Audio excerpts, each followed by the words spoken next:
We are standing on the banks of the Apalachicola River today along one of probably the most famous geological exposures in all the state, and it's called Alum Bluff.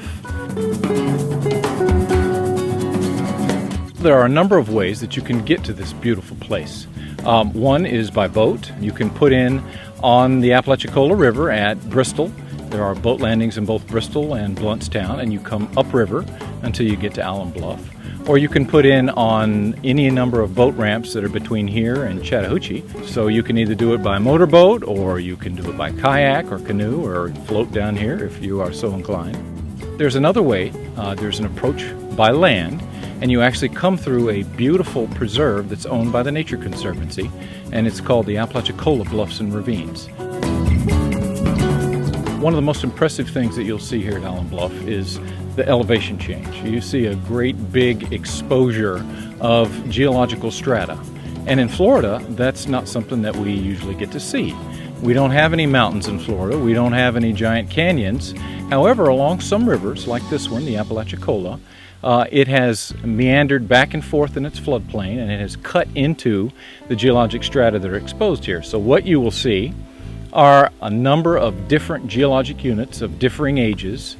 The oldest one at the base is around 18 million years old. They're full of fossil shell materials and vertebrates and shark's teeth, so people who are enthused about hunting fossils can come here, have a great time. You can come here and experience being on Florida's largest river by volume, the Apalachicola River. So if you're a canoe, kayak enthusiast, this is a great place to come. And if you would like to come and see plants and animals that are unique to this region, this is a great place to do it, because there are a number of rare plants and animals that exist only here and nowhere else in the entire state of Florida.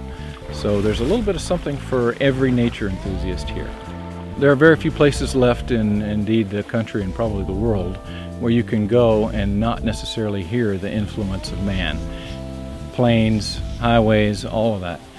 Here on the Apalachicola River in some spots you can actually get away from all that, and you can simply immerse yourself in the sounds of nature, like the gurgling of a creek running down through a ravine, or even a waterfall. That's something important. People need to have the ability to get out and get away from all the sights and sounds of humanity and get into nature. And this is a place you can do that still in Florida.